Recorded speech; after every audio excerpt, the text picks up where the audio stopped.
'Di ba nga? So again, welcome po sa ating webinar for Prof Ed and Gen Ed as subject po, no? So this is the expert guidance for board exam readiness. So let me in. And that is the title of our webinar for today po. So again, welcome po ang lahat. This is a free webinar.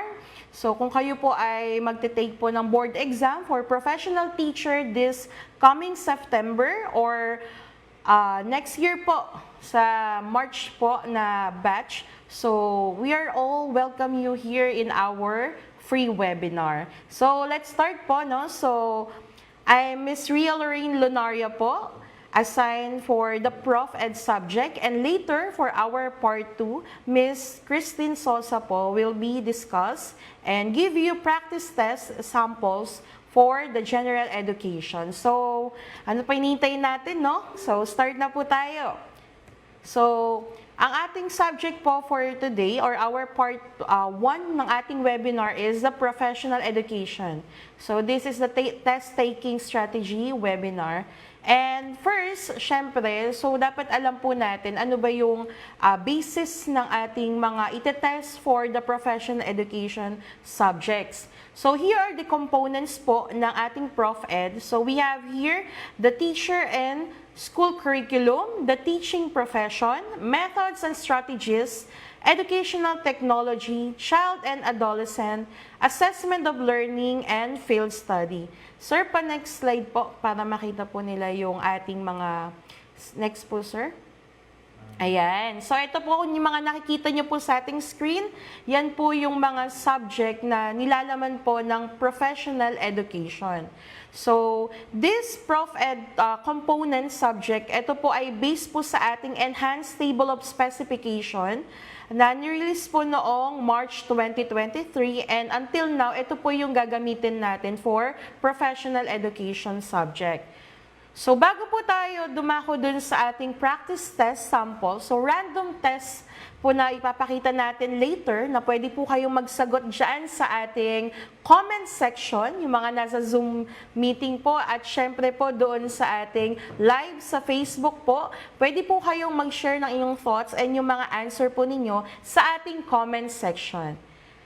So, before our test taking, so, let's have this short activity. I call it, What Happened, Bella? Yan. So, are you familiar with this trend po, no? Na isa sa mga segment ng It's Showtime kung saan merong isa sa mga candidate doon na ito yung kanyang line. So, for this activity, guess the picture. So, I'm going to show you a crafted picture po, but you're going to guess what is the whole picture all about. So, wag po kayo magpapadistract dun sa mga picture na ipapakita ko. Mag-focus po tayo dun sa mga clue na ibibigay ko later. Each picture. So, pwede po kayo magsagot sa ating comment section at yung mga nasa FB Live sa comment section. And later, kapag may time po tayo, babalikan po natin yan. At titignan po natin kung sino sa yung mga nagpa-participate. Okay. So, for our first picture po, ayan. Next slide po, sir. So, the first picture, nakikita nyo naman, yan. So, ang clue po natin dito is, it is a highly intelligent, sociable aquatic mammal or mammals. Ano po kaya ito? Sige, I'll give you 5 seconds to guess. Ayan yung mga nasa Zoom natin, no? Napaka-active po nila. Yan, very good. Ay, may mga nag-guess na penguin daw po. Yung iba, dolphin. Yung iba naman po ay, anong sagot? Ay, tignan nga po natin. Sige, let's reveal the answer. Dolphin. Ayan, may nakakuha. So, this is dolphin. So, thank you po sa mga nag-participate. So, for the second picture, are you ready? Ayun. Pa-heart react naman po dun sa atin sa mga nasa Zoom. Thank you po, no? Ayan, active na active sila. For our second picture, ayan. So, our clue is, it is the largest land animal, thick and wrinkled skin. Sige, ano kaya itong animal na to? Pakitay po yung inyong answer sa ating comment section. Oh, may mga nagsasagot na. Oh, butterfly daw po. Yung iba, dragonfly. Yung iba, ano to? Ayan, tignan natin. Ulitin ko po, huwag po kayong magpapadeceive dun sa ating mga picture na nakikita. Mag-focus po kayo dun sa mga clue. Yan. Sige, tignan natin. So ito, parang sa test lang din yan. 'Di ba? Minsan, kailangan mag-focus tayo kung ano yung binibigay ng mga context clues dun sa questions or dun sa mismong question. Yan. Sige, tignan po natin kung ano yung tamang sagot. Kung may nakatama po ba? Butterfly nga ba? It's elephant. Ayan, di ba? Yung tenga ng elephant ginawang pakpak ng butterfly. Okay, next picture po. Yan, it is a low maintenance and cute appearance. Parang yung katawan niya hindi naman cute, pero sabi nga din sa clue is, it is a low maintenance and cute appearance. Sige, tignan natin. Sige, mag-chat nga po kayo din sa ating comment section and pakisagot kung ano yung sa palagay ninyo na animal, yung nakikita natin. Okay, yan, may mga nagsasagot na po. Lion daw po ba? Lion? Tingnan natin mamaya. Lion, yung iba tiger. Sige, manghula tayo ng manghula. Yan, parang sa exam lang, no? Yung iba ganun ang ginagawa. Diba? Nanguhula. Pero dapat, mamaya malalaman natin na dapat hindi lang tayo basta nanguhula.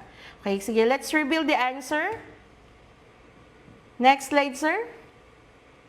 Yan, it is a hamster. Oh, cute naman talaga, di ba, yung mga hamster, di ba? And low maintenance kasi hindi naman ganun kamahal yung mga pinifeed natin sa kanila. Okay, so for our next picture po, next slide, sir. Ayan, ang ating clue po ay domesticated mammal. Strong, flexible body, quick reflexes. Sige, ano kaya ito? O, yung iba nagsasagot na dyan sa ating comment section, no? Caterpillar daw po. O, pwede namang Filipino yung ilagay ninyong answer dyan. O, iba uod daw po. Sige, tignan natin kung nagtutugma ba yung picture dun sa clue natin. Ulitin ko po, ang ating focus ay yung clue. So, kumbaga distractor lang itong mga nakikita natin sa ating screen. So, domesticated mammal, strong flexible body, and quick reflexes.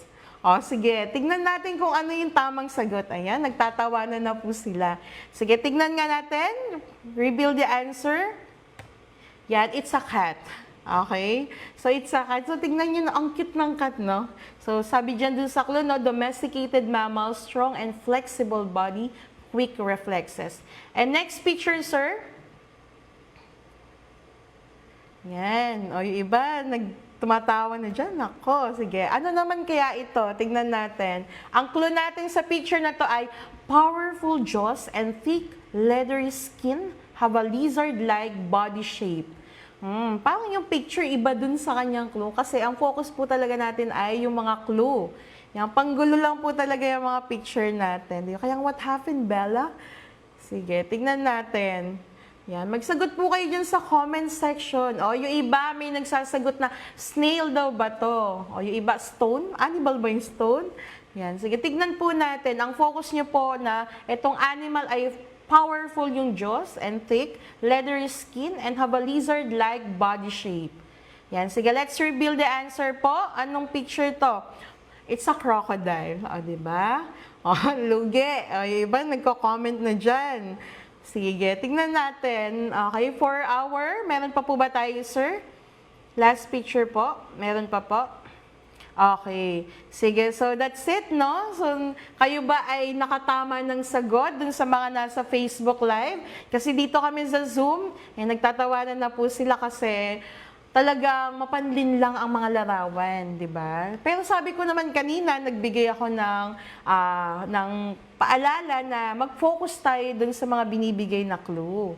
Yan, sige. So, for today, po, ating webinar will focus on the professional education and also general education practice test and kung ano yung mga maibibigay namin na mga tips for you to become prepared and equipped for our coming board exam. Hindi pa rin po sila makamove on. Pasensya na. Yung cut daw kanina. Sige. So, nakakatuwa naman kasi napaka-active ng ating mga participants. So, yan. So, kung nakikita nyo, di ba, sa ating screen, careers. So, ngayong mga panahon na to, kahit dumaan ng bagyo, this past few months, may maraming mga schools ang graduate na nasa course na education, wherein yung mga nasa private institution and public schools, colleges, and state universities. Ngayon pa lang po, nag-graduate, yung iba, kahit bumabagyo, no? Talagang tuloy pa rin ang kanilang graduation. So after graduation, ano kaya yung mga plans ninyo or nung ating mga newly graduate ngayong taon? Yung iba siguro, di ba? O, sige nga, dun sa ating mga participants sa ating Zoom, ano ba yung mga plans ninyo? Next slides nga, sir. So, what are your preparations for LEP? So, bago tayo doon, so careers muna tayo. Sige. So, doon sa ating mga newly graduates, sige, sa mga nasa Zoom dyan, ano po ba yung inyong mga plans after graduation? Yung iba, ayan, graduate na yung iba, nag-aantay pa rin po na kanilang schedule for graduation. So, yung iba sabi po, ma'am, mag-exam po. Yan, magla-let exam daw sila. Yung iba naman, ma'am, nag-start na po kami ng, ayan, may work na yung iba. So, yung iba, still, they are looking for jobs. So, mga schools, and syempre, yung iba po, anong kanilang mga sagot? Ayun. So, yung iba, still undecided. Okay? So, hindi talaga natin aalis yan na kahit na graduate na, yung iba hindi natin kakailan na siguro napagod, di ba? 4 years preparation ba naman for our examination, di ba? Sige, next slide po tayo, sir. Yung iba, maraming nagsagot na gusto nang mag-board exam. Sige, ang tanong ko sa inyo dun sa mga magbo-board exam, so this coming September and also for the month of March next year. So ano ba yung inyong mga preparation? Next slide, sir. Sige, pakitype nga po sa ating comment section, ano ba yung inyong paghahanda sa nalalapit na board exam? Ayun. Yung iba, anong sabi? Anong kanilang mga preparation? Ayun. Diba? Yung iba ang sabit nila, sila daw ay nagre-review. Yung iba naman, nag-group study. And also, how about the others? Anong inyong preparation for our LEP? Yun, nag-enroll po sa review center. Yan. Thank you for the answers po, no? So, yung iba, nag-work na habang nag-review. Yung iba naman po, may mga groups sila. Then, yung iba ay nag-join sa mga LET review. And also, other student, they also enrolled in review center. Okay po. Next slide, sir. Okay. So, we are the Athena Review Center po. So, we offer 3 programs po. We have the LEP for LET review and also psychometration for psychology major and also CSE or the civil service examination. So we offer 3 programs po sa Athena. And also, ang program po natin, ang focus po ng LET ay syempre yung mga graduate or yung mga other professionals na nag-take po ng CTP at they are ready to take the board exam. So, we are the Athena Review Center. So, this is our flagship po, no? Confidence and mindset. So, pass your exam with the right confidence and mindset in Athena way. So, mamaya makikita natin, ano ba yung Athena way? How we dissect and how we teach our reviewees in passing this test po, no? So, later po makikita natin. At syempre kayo, sa mga nasa Zoom natin dyan at yung mga nasa Facebook Live, so pwede po kayong sumagot sa ating mga test-taking items po na ipapakita mamaya. So, Athena, we offer experience, personalized, and effective learning that empowers you to reach your full potential in Athena way. So, yan. So, here we have learning the Athena way. So, I know naman po na marami na pong mga review center that they are really, tawag dito, established na. But here we are, Athena, we are introducing our center na, of course, to show you what we cater and also to show you what is the Athena way and how Athena will help you in acing and passing the LET examination. Next slide, sir. So of course, even if na kami ay batang-bata pa sa industriya, no, still in our 2 years, so pang second year namin this 2025, so these people that you can see in our slide, so sila po yung mga nakapasa sa atin na nag-review po sa ating center.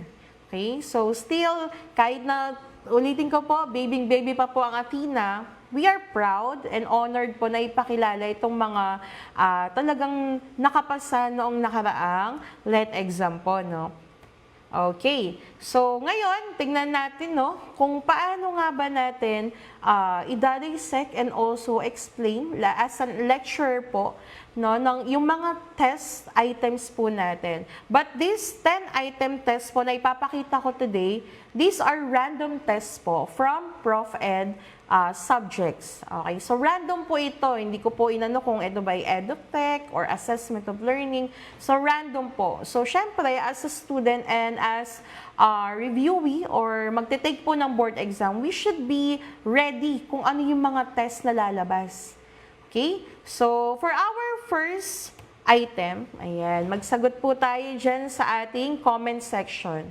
So the first item is, what under which category will a plant and a flower as an instructional material fall? A. Is it a model? B. Realia? C. Picture? Or D. Graphic organizer? Yan. So, I'll give you 5 seconds po. Ayan, yung mga nasa Zoom, ang bilis nila magsasagot. Bilis, alam na agad nila. Di ba? Pag fresh graduate ka talaga, talagang fresh din yung mind mo dun sa mga diniscuss sa inyo, no? So, tignan nga natin kung ano ang tamang sagot. Ayan. Sige, may nagsasagot pa po. Sige, tignan natin in 5, 4, 3, 2, 1. Okay, bago ko i-reveal yung sagot, so i-discuss muna natin kung ano yung mga options natin dito. First, we have a model. Siyempre, pag sinabi nating model, kung hindi natin madala ang Mount Everest sa loob ng klase o kaya naman ang dinosaur, magpapakita tayo ng mga model. Ibig sabihin, kung hindi talaga natin madala yung mga real items or mga objects na gusto nating ipakita sa mga students natin, ang dinadala natin ay mga models. For example na lang ay yung sa body parts. Diba? So, hindi natin makita at mabuklat ang katawan ng tao para ipakita ang large intestine, ang small intestine, and other parts of our body. Ang pinapakita natin ay isang model. Okay? So, the first option is model. Second, instructional material ay yung tinatawag nating realia. From the word real, means true. Okay? So, kung ano yung actual, okay, actual item na gusto natin ipakita sa mga students natin, ito yung papakita natin. For example, coffee. Okay, so hindi naman ito mahirap dalhin. So ngayon, when you say realia, we are going to bring a real coffee dun sa ating classroom setup. Okay, for example, flower. Yan. So kung kailangan magpakita ng sampagita, gumamela, so hindi naman ito mahirap dalhin. So papakita natin yung real sampagita and gumamela. Third one is what we call picture. Diba? So, when you say picture naman, alam natin two-dimensional to. So, pag picture naman po, kung hindi natin madala yung model kasi malaki, o kaya naman lalong hindi natin kayang dalhin kasi tawag dito mahirap dalhin sa loob ng klase, nagpapakita tayo ng mga pictures. Okay, so alam na naman natin yung pictures. Like for example, gusto nating ipakita yung isang lugar. Hindi naman natin madadala o mapupuntahan yung lugar na yun. Nagpapakita tayo ng set of pictures. And for our fourth option, letter D, graphic organizer. So itong mga graphic organizer, ginagamit natin to in different situation. Like yung for example, pag gusto nating ipakita yung statistical data, nagpapakita tayo ng mga graphs like line graph, bar graphs, pie graphs. And kung halimbawa naman, nagtuturo tayo ng mga cause and effect, nagpapakita tayo ng mga fishbone, o kaya naman nagpapakita tayo ng similarities and differences ng dalawang bagay, gumagamit tayo ng mga Venn diagram. Okay, now, let's go back to our first question. Under which category will a plant and a flower as an instructional material fall? Yan. Tignan nga natin, balikan natin yung ating mga nagsagot sa ating Zoom.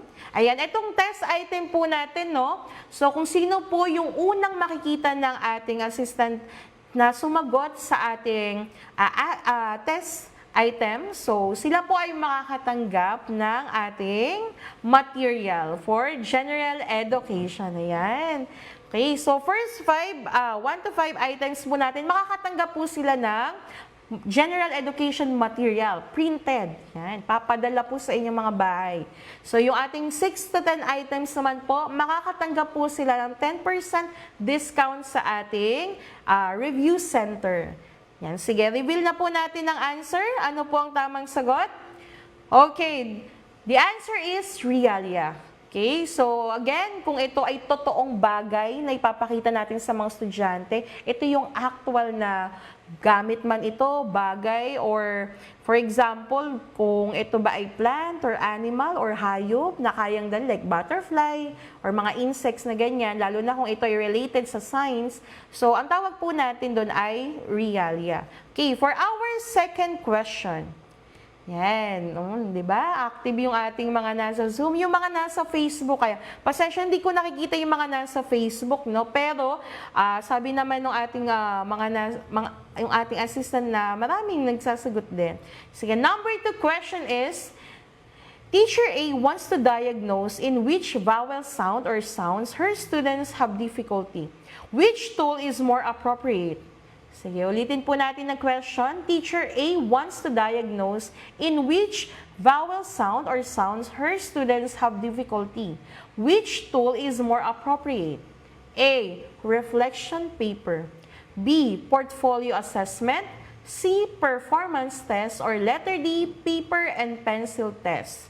Ayan, ang bibilis nila magsagot talaga sa Zoom. Ayan, may mga nag-A. Yung iba naman, letter C. Yung iba, letter B. Pero mas maraming sumasagot ng letter C, no?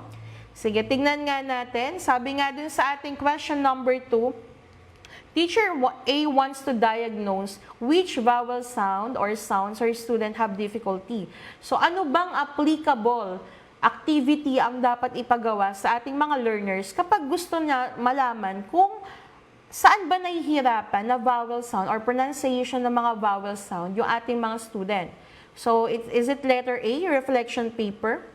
Reflection paper. When you say reflection paper, it is activity wherein if we are allowing the students to read a particular literature or readings, or may pinanood tayo sa kanila, or may pinakinig tayo sa kanila, then ang pinapagawa natin, hinihingan natin sila ng reflection paper. Kung ano yung natutunan nila doon, yung insights nila doon, or kung ano ba yung napulot nilang values doon sa ating pinagawa sa kanila. That is reflection paper.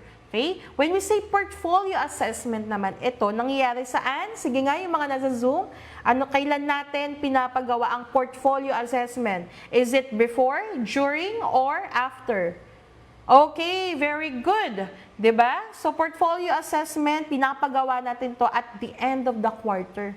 Okay? So, kami sa senior high school, ang ginagawa, share ko lang po, no? Sa senior high school, at the end of midterm or finals ng aming semester, pinapagawa ang portfolio assessment. Dito, kino-consolidate natin yung mga activity, mga outputs na pinagawa natin sa mga students natin. That is portfolio assessment. Okay? Sa letter C naman, performance test or tinatawag din po nating authentic test or assessment. Dito talaga, para makita natin talaga yung actual or yung pinaka real life scenario, so pinapagawa talaga natin sa kanila. For example, 'di ba, yung mga skit. Yan, yung mga may mga dula-dula na maikling dula. So, yun, performance yun. So, ito kaya ay applicable dito sa ating gustong mangyari ni Teacher A, na para malaman ba niya kung saan nahihirapan ng mga estudyante niya sa vowel sounds, anong vowel sounds nahihirapan ng mga student niya, ito ba yung dapat ipagawa? Or letter D, paper and pencil test. Yan, yung mga formative test natin, no? Na pag sinabing paper and pencil, alam naman natin yan at the end of the class natin, or I mean the lesson itself. So, ginagawa natin, nagkakaroon tayo ng paper and pencil test. Okay? So, ito ba yung dapat ipagawa natin para malaman natin anong vowel sound ba nahihirapan ang ating mga student? Okay? So, let's reveal the answer sa number 2. Ang tamang sagot ay letter C, performance test. Ayan, maraming nakakuha, no? Tama po yun, sir. Take note na lang po kung sino yung mga unang nakasagot dun sa ating number 1 and question number 2. Yan, performance test, syempre. So, as you can see, no, kapag talaga gusto nating makita kung saan sila nahihirapan, especially pag nagpapabasa tayo, no, so, kailangan ipagawa talaga natin sa mga student natin para makita natin kung saan sila nahihirapan. Okay, number 3 question po. Next slide po, sir. Yun. The question is, teachers in classroom can utilize positive reinforcement to help students better learn a concept. Students who receive positive reinforcement are more likely to retain information moving forward, a direct result of the blank. Wow, ito na. Sa Prof Ed talaga, ito yung mga talagang, kumbaga, nahihirapan tayo unawain. And syempre, ito yung mga part kung saan nalilito tayo. Maski kami, nung kami nag-take ng board exam, talagang nalito-lito rin kami kasi napakaraming theory, no? So, isa-isahin po natin. And dito sa ating question number 3, ang hinahanap po natin ay a teachers in a classroom that utilize positive reinforcement. Ayan. Parang katulad sa mga picture na pinakita natin kanina, di ba, may mga clues. Yan, kung may mga context clues. Dun sa question, tignan ninyo ano ba yung mga key points na hinahanap para makita natin sa option kung ano ba talaga yung appropriate answer. Okay, let's discuss first these 4 options. First, we have the cognitive learning theory. This cognitive learning theory or this educational theory focuses on the internal mental process. Okay? Yung process ng pag-iisip ng mga students natin, kung saan tinitignan natin yung kumbaga sa sarili, as a student, paano sila mag-isip. Especially kung nagbibigay tayo ng mga question na logical man yan, or mga question kung saan kailangan mag-isip ng mga student, like the metacognition, cognition. So when we say cognition, it's all about thinking. But when we say metacognition, it is thinking beyond thinking. Diba? Parang ano yun, ma'am, diba? Parang thinking beyond thinking. Nag-iisip ako kasi nag-iisip ako. Diba? So that is what we call cognitive learning theory. Second one, we have what we call the behaviorism learning theory. Yan, from the word behavior. It's all about the action of a student. So dito, yung mga student natin, when we say behavior learning theory, this theory focuses on giving positive reinforcement. Ayan, yung mga nakikita na silang clue kung ano ba yung tamang sagot, no? So yung positive reinforcement, kung naaalala nyo po si Ivan Pavlov, na isa sa mga psychologist, no? Pagdating dito sa behaviorism learning theory, yan, di ba? Kung naalala nyo po yung experiment na yung bell, for example, yung sa dog, if I'm not mistaken, na kapag nag-ring na yung bell or pinapatunog na yung bell, lumalapit na yung aso, ibig sabihin, alam niya na it is a sign na ito ay kakain na. Okay? So, ganun din as a student, di ba? Sa mga student natin, if we're going to give them a task or we're going to give them a question, so positive reinforcement, it's either nagbibigay tayo ng something sa kanila as a reward. 'Di ba? For example, nagbibigay tayo ng chips, ng candy, o kaya naman, kahit hindi material thing, yung ating verbal praise. 'Di ba? Yung pagsasabi natin, very good. 'Di ba? Mahusay. Yan. Keep it up. So, yung mga yun, positive reinforcement to motivate our student. And that is behaviorism learning theory. And also, kung may reward, syempre may punishment din.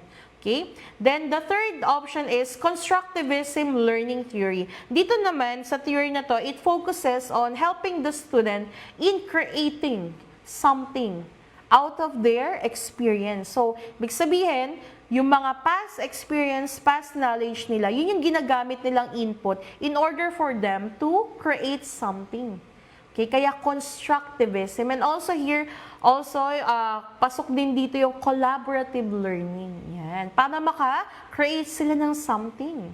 Okay, so ito po yung constructivism learning theory. And for our fourth option po, humanism learning theory. So, ito medyo na hahawig din sa constructivism, but from the word humanism. So kung natatandaan niyo po si Maslow, no, dun sa kanyang hierarchy of needs, this humanism learning theory po focuses on helping the students to achieve the self-actualization. 'Di ba? So kumbaga may pagka-humanitarian dito. So tinuturuan natin yung mga student natin how to have this social and civic mind, 'di ba? Na kung saan paano naman sila nakikita nila yung purpose nila sa buhay and paano sila nagagamit or paano nila nagagamit yung purpose na yon para makatulong din sa ibang tao. Okay? So again, let's reveal the answer for the item number 3. Okay, the answer is, okay, letter B, behaviorism learning theory. Okay, so tandaan po natin, no, kapag dun sa question natin, si teacher, nagbibigay siya ng positive reinforcement, it is a behaviorism learning theory. Kasi di ba kung titignan natin, kapag may positive reinforcement na binibigay din sa mga student natin, parang yung actions nila, kumbaga, nire-reciprocate nila kung ano yung nare-receive nila. Okay? Next po, number 4. Thank you po sa mga nagsasagot sa ating Zoom. Yan, napaka-active, no? Ay, wala pa, hindi ko pa nababasa, pero may sagot na sila. Sige, tingnan po natin. Number 4, the teacher prepares a minimum of 5 questions in her daily lesson plans. In what phase of teaching learning activities does she take up these questions? Is it A, motivation, B, recitation, C, evaluation, or letter D, discussion? Yan, wow, alam na alam nila. Siyempre, ito yung isa sa pinakamahalagang hindi dapat nawawala sa lesson plan nating mga guro, no? Yan, siyempre, malaman natin kung may mastery ba yung mga student natin. So, minimum of 5 questions. Okay, so bago natin i-reveal yung question sa yung answer dito sa question number 4, let us differentiate itong 4 na options natin. Okay, number 1 or letter A, motivation. Minimum of 5 lang ba binibigay natin kapag nagmo-motivation? When you say motivation, teachers, no? Alam naman natin, ito yung pinaka-una na ginagawa natin. Siyempre, after nung ating mga daily routine, di ba? So, dun sa ating motivation, nagbibigay tayo ng mga activity. That is, siyempre, it should be related sa i-discuss natin for that day. Okay? So, this motivation, this part, give us ano ginagawa natin, teachers? Ayun, very good. Ginagawa po natin, sineset natin yung mood ng mga student natin. Di ba? Nagbibuild tayo ng what we call rapport dun sa mga student natin. And syempre, this activity, tulad nga ng sabi ko kanina, dapat ito ay may kinalaman doon sa ating i-discuss that day. Okay, so yung motivation, so ito 2 minutes, yan. Mga activity, pwedeng nagpapakanta tayo o kaya naman nagpapakita kayo ng mga pictures, meron tayong short activity, hindi natin pwede sabihin game kasi syempre baka isipin ng mga laro-laro lang to. So still, dapat ang word natin, yung appropriate word natin is activity pa rin, no? Pero ang talagang ginagawa, parang nag-game tayo para syempre ma-excite yung mga student natin. So that is what we call motivation. Nagpapakanta, nagpaparinig ng mga audio or nagpapanood ng short video clip. Yan, motivation po yan. When we say recitation, ito yung ginagawa naman ng mga student natin na pag may mga tanong tayo, di ba? Actually, si letter B at si letter D, somehow they are related to each other. Paano? So, syempre, kapag nagdi-discuss tayo, di ba? May mga questions tayo. And yung mga questions na yun, may mga follow-up questions po yun. Hindi lang yun minimum 5 questions. 'Di ba? So, si recitation, ito, minsan ginagawa ni teacher, nire-record niya or ginagawa niya ay graded recitation. Yan, may mga questions. Lalo na kapag, 'di ba, halimbawa, ginagawa rin to kapag nagpapa-review ng isang specific lesson, tinitake as recitation din. And also, evaluation. Okay, so itong evaluation natin, ito yung last part na kung saan ang ginagawa naman natin, after natin mag-discuss ng specific lesson, tinitignan natin kung may mastery ba sila or kung naunawaan ba nila yung diniscuss natin for that day. Okay? So, nagkakaroon tayo ng evaluation. It might be pen and paper, di ba? Kumbaga informative test natin. So, ang ginagawa natin, nagbibigay tayo ng minimum of 5 questions, okay? So, pero ang ginagawa talaga natin, 10 items quiz. Yan, kung tawagin natin. Siyempre, na-discuss ko na rin kanina yung recitation and discussion. So, let's reveal the answer. Kung tama ba yung mga sagot nila. Okay, that is what we call evaluation. Okay? So, sa evaluation, ito yung hindi dapat mawawala sa lesson plan ninyo. Tinitignan din yan, pati yung pagko-construct natin ng mga questions. Okay? Next. Okay, item number 5. What is the primary legal prerequisite for employment of teachers in basic education school or in public school? Okay, ano ba yung pinaka-basic na dapat meron tayo as educators, no? Okay? Is it A, passing of LEP or licensure, examination per professional teacher, or letter B, conduct a teaching demonstration, C, passing of the interview program, and letter D, attendance in teacher induction. Ayan. Ulitin ko pa, legal prerequisite. Okay, the answer is letter A, passing of LEP. Okay? So, tama po yun, no? Ito yung isa sa pinaka-basic na dapat meron tayo, legal prerequisite natin. Ito yung license natin. Okay? Kasi itong letter B and C, sige, tignan natin. Yung conduct of a teaching demonstration. So here, kapag ikaw nag-a-apply ka na sa public school, ang ginagawa natin, nagpe-prepare tayo ng ating demonstration, teaching demonstration, kasi ito sa pinakamalaking percent na pinagbabasihan ng ating mga, kumbaga, panelists na sila yung nagsasala talaga kung sino ba yung mga qualified teacher na makakapasok sa public.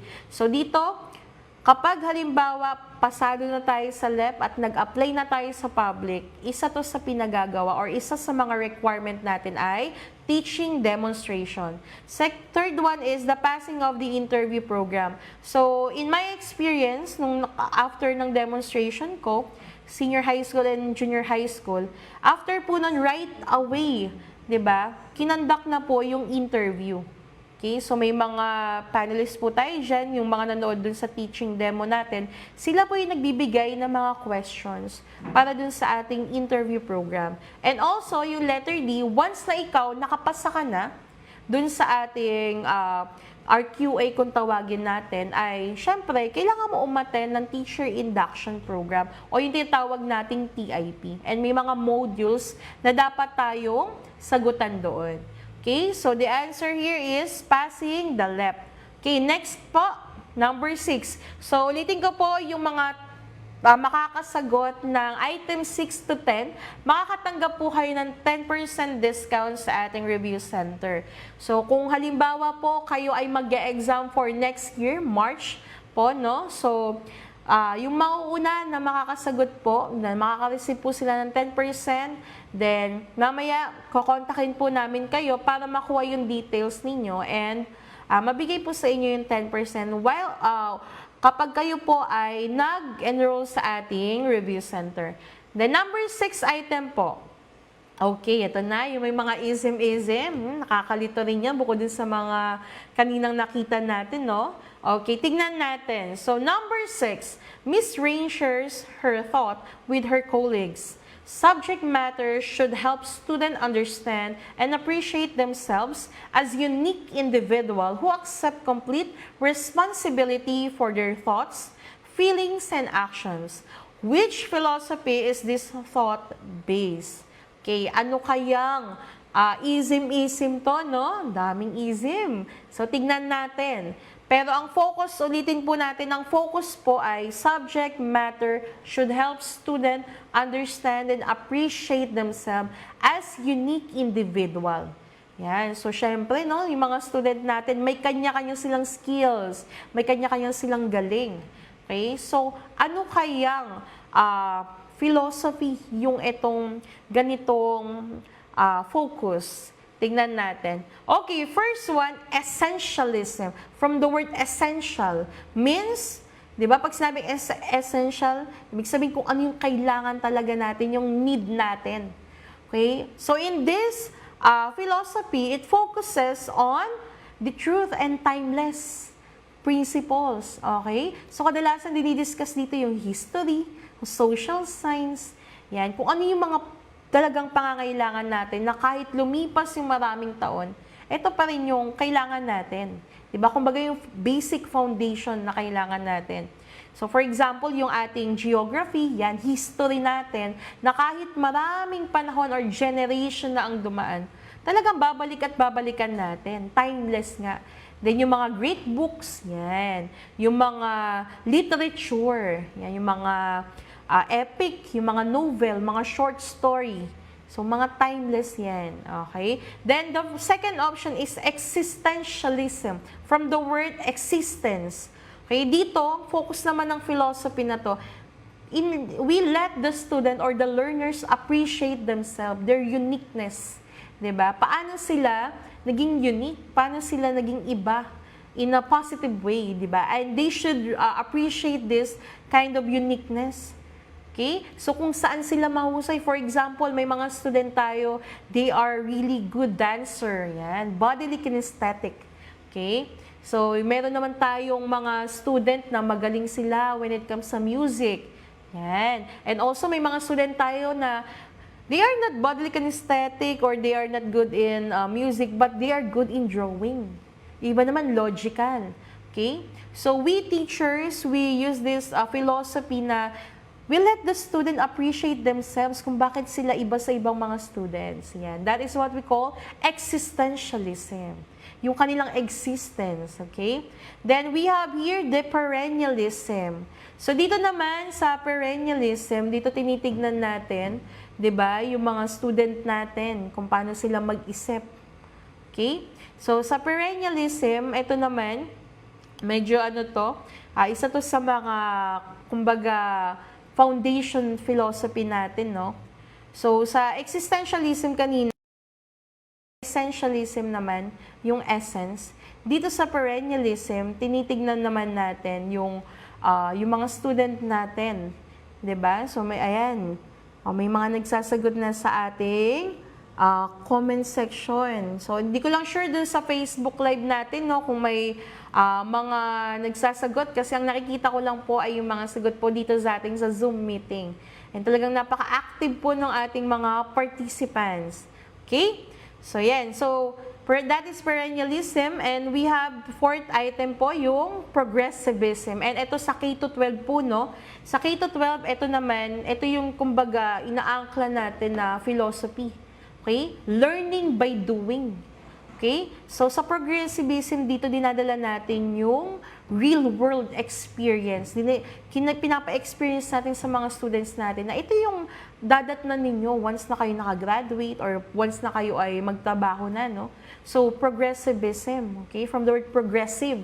So, kaya kung mapapansin nyo yung mga subject natin sa K-12, pati yung mga activity or mga competency na binibigay natin sa mga student natin, talagang learning by doing, na dapat hindi lang basta more on mind or nag-iisip sila, hindi lang basta na-appreciate nila, but they should experience it, at syempre dapat may mga output or product tayo. Okay? So ano kaya dito sa 4 philosophy natin, yung subject matter should help student understand and appreciate themselves as unique individual. Okay? So, reveal po natin. Okay, the answer is, ayun. Yan, nakita nyo na po ba yung answer? Letter B, existentialism. So, kapag ang teacher po, no, tinitignan natin, ina-appreciate natin yung pagkakaiba-iba, kung saan sila nagmula, yung paniniwala nila, yung mga galing ng students natin. Siyempre, ito ay existentialism philosophy. Okay, 7th item. So, ito naman po, student Z does not study at all, but when the licensure examination for teachers comes, or the LET, before he takes the LET, he spend 1 hour or more praying for a miracle. For example, to pass the exam. Of course. So, which attitude towards religion or God displayed? So, ano kaya itong paniniwala natin sa pagdating sa religion, yung pinapakita sa ganitong situation. Okay, is it A, religion as fake? B, religion as an option? C, religion as real? Or letter D, religion as magic? Yan, o, yung mga student dyan, o, di ba? May review center man po kayo or wala, kahit pa paano, mahaba yung panahon nyo para mag-prepare sa ating let.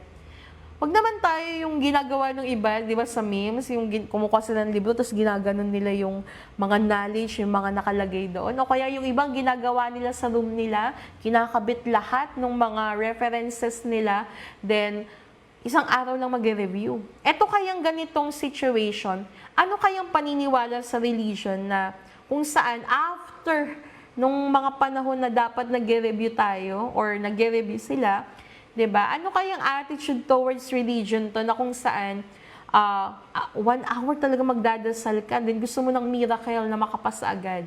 Pero yung preparation mo naman, hindi ka naman ganoon nag-prepare.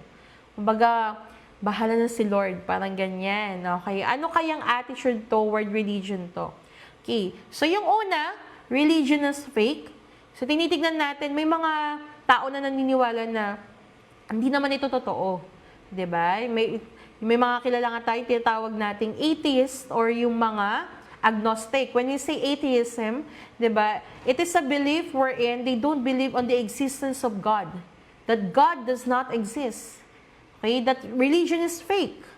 Okay, so yan yung isa sa mga attitude or ito yung, kumbaga, hindi attitude, this is a belief na kung saan naniniwala sila na hindi naman totoo kung ano yung mga tinuturo sa religion.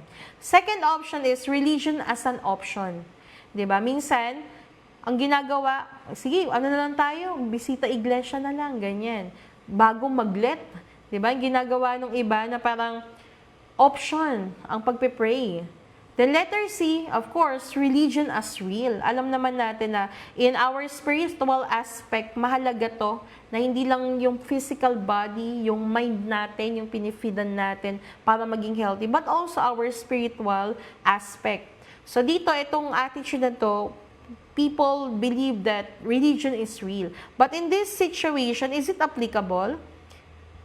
And option number or letter D, religion as magic. Yan yung sinasabi natin na, Lord, sana ganito. Lord, sana makapasa po ako. Lord, ganito. Nagbisita naman po ko ng maraming Then, gusto mo, ang result ay positive. 'Di ba? Parang may magic, miracle, kung tawagin nga natin. In this situation, na si student Z, yan, maglelet pala siya, pero hindi siya nakapag-review ng maayos.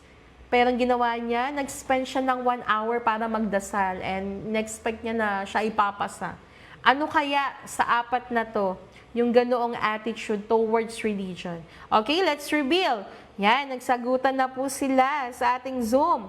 Yung iba nagsagot na letter C, yung iba naman po B, yung iba. Yan, maraming nagsagot ng letter D. Sige, tignan po natin. Okay, the answer is religion as magic. So again, the question is, student Z does not study at all, but when the licensure examination comes, he takes the let and spend 1 hour or more praying for a miracle. Yan, ginagawa nating magic. 'Di ba? So kayo, yung mga reviewists natin, yung mga nasa Facebook Live, yung mga nasa Zoom, yan, or yung mga magte-take ng board exam, please lang. Dapat syempre, nagpe-pray tayo, but still, we need to prepare. Okay? We need to be ready. Okay? Sabi nga, 'di ba, nasa Diyos ang awa, nasa tao pa rin ang gawa. 'Di ba? Sabi nga, faith without action is death. So, syempre, kahit nagpe-pray tayo, still, we need to prepare for our board exam. So, wag nating i-take yung ganitong attitude na kumbaga parang nagiging option lang din, 'di ba? Na parang gusto natin ma-answer yung prayer natin na makapasa tayo sa board exam. Okay, number 8. Ayan, ito naman, makakilala to in the field of psychology. So, tignan natin kung kaninong pananaw itong number 8. Okay, so let's read. The use of varied teaching and testing strategies on account of students' multiple intelligences is in line with the thoughts of blank. Okay, sino kayang nagsabi or kanino kayang idea to? And ano ba yung mga corresponding theory nitong apat na nasa option natin? So, una natin si Lev Vygotsky. Okay, so kanya yung socio-cultural learning theory wherein we have what we call the ZPD. Di ba? Akala nyo sa ano lang yan, teacher? CPD po yun. Okay? Iba yung kay Vygotsky. Yung ZPD or yung zone proximal, tawag dito yung zone proximal, nakalimutan ko yung letter D. Yung ZPD na yun yung gap between the learner at syempre yung knowledgeable one. Okay? So dito pinapakita na what a student or an individual can do independently and also with the help of a more knowledgeable one, o yung tinatawag nating MKO. Okay? Dito sa socio-cultural learning theory, pinapakita po natin na as a student or an individual, kaya naman nating may matutunan. 'Di ba? Pero iba pa rin kapag may mga tao na mas nakakaalam and tinutulungan tayo para i-nurture yung mga knowledge and experiences na dapat nating matutuhan. For example, si teacher, and then si teacher yung MKO natin, and then yung mga student natin, sila yung mga individual. So yung mga knowledge, yung mga inputs, experience na dinidiscuss ni teacher, yun yung kumbaga, di ba, parang scaffolding, di ba, nagbibigay ng ibinifeed natin dun sa mga student para maanuhan natin yung mga gap between dun sa mga dapat malaman ng mga student natin. Di ba? So that is what we call socio-cultural learning theory. Like for example, sa community natin, di ba? So alam naman natin kung paano gagawin ng isang bagay, pero iba pa rin kapag may nakakatulong sa atin. Okay? Then yung kay John Piaget naman, yung cognitive development theory. So in this learning theory ni John Piaget naman, pinapakita yung cognitive development in 4 stages. We have the sensory motor stage, we have the pre-operational stage, we have also the concrete operational stage, and yung formal operational stage. Yung ating sensory motor, ito yung 0 or yung birth to, if I'm not mistaken, 2 years old. Yan. So ito yung, kumbaga yung mga infants natin. So dito, pinapakita na yung kanilang ginagamit ay yung kanilang senses. Seeing, yan, touch, yung sense of sight nila, smell. So, yun yung ating sensory motor stage. Now, yung second stage, yung tinatawag natin pre-operational stage, 2 years old to 7 years old. Dito naman, pinapakita na, kumbaga, ito nga yung sinasabi nila na, kumbaga, crucial stage. Kasi dito, yung mga kumbaga early childhood, 'di ba, na hindi pa nila alam yung concept ng conservation and reversibility and classification. Wherein, for example, there is a cup of water, 'di ba? Niya. For example, meron tayong cup of water and then ililipat natin sa ibang lalagyan na iba yung shape. Hindi nila ma-distinguish kung yung amount nung kanilang isinalin na water ay same pa rin. Diba? So, yun yung pre-operational stage. Now, in concrete operational stage, here, they have the ability to understand the concept of conservation, reversibility, and classification. And also, they are somehow logical thinker din. Now, sa formal operational stage naman, from 12 years old and up, yan, hanggang adulthood na po yan. So, dito, mas logical, mas critical, analytical, and syempre, they solve the problem systematically. Okay? So, yan yung tinatawag nating cognitive development theory. Now, yung kay Howard Gardner, yan, ito yung multiple intelligence. Yan, di ba may tawag dito, visual spatial, logical, bodily kinesthetic, intrapersonal, interpersonal. Ito yung mga multiple intelligence na meron yung mga students natin. Okay? As you can see, no, yung kaninang diniscuss natin na philosophy, yung existentialism, bagay dito yung multiple intelligence. Diba? Na ikaw as a teacher, gusto mong ma-appreciate ng mga student mo na sila ay unique. They are different from one another. 'di ba? In a positive way, and they should utilize this talent, these gifts, or itong mga skill na to. So ito naman kay Howard Gardner, 'di ba? Yung multiple intelligence. And of course, we have social learning theory kay Albert Bandura. Ito naman yung paniniwala niya na modeling, imitation. Na kapag nakita ng isang bata kung paano i-operate yung isang bagay, paano gamitin, ginagaya nila. Okay? Kumbaga through demonstration. 'Di ba? Parang sa atin, 'di ba, yung mga bata, then mga matatanda. Kahit anong pangaral natin sa mga bata, kung iba yung nakikita nilang actions and behavior ng mga matatanda, yun ang titignan nila. 'Di ba? So, yun nga yung ating social learning theory ni Albert Bandura.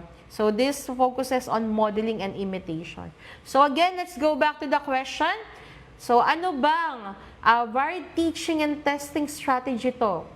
Na ang focus ay multiple intelligence. Okay, tignan nga natin. Let's reveal the answer. Okay, letter C, Howard Gardner. Ayan. Okay, so as you can see na yung psychology field, yung ating mga philosophy in teaching, methods, so they are really connected to each other.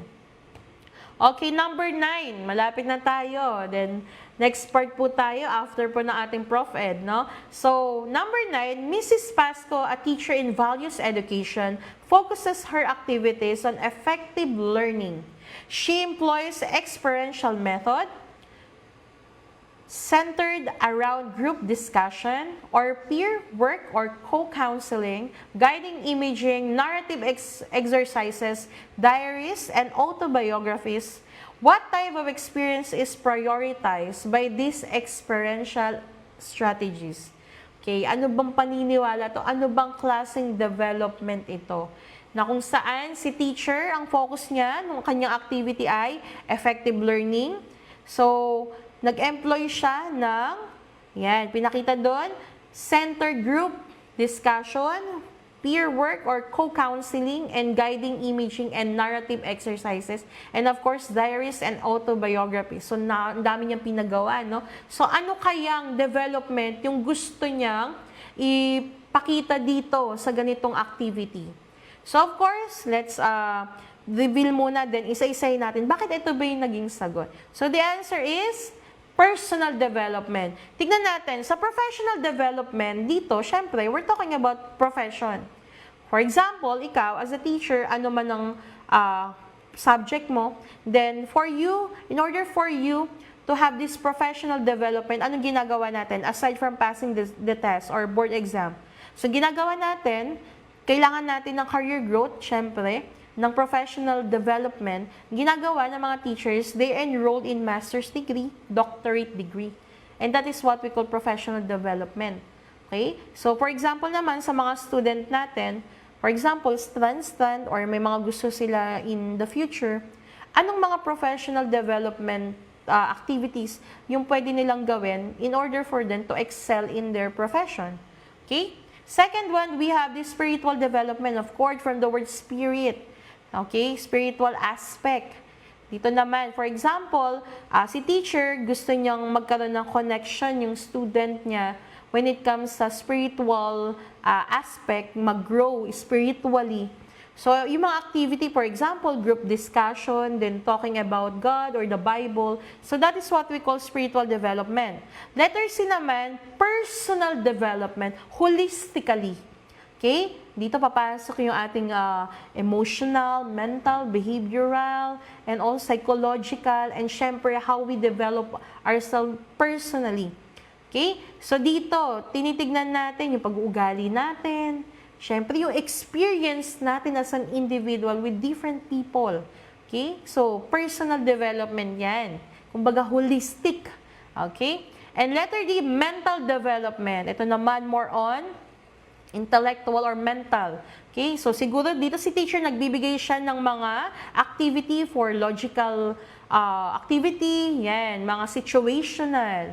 Kung saan mag-iisip talaga, and what we call it, caters or it develops students sa mental aspect naman.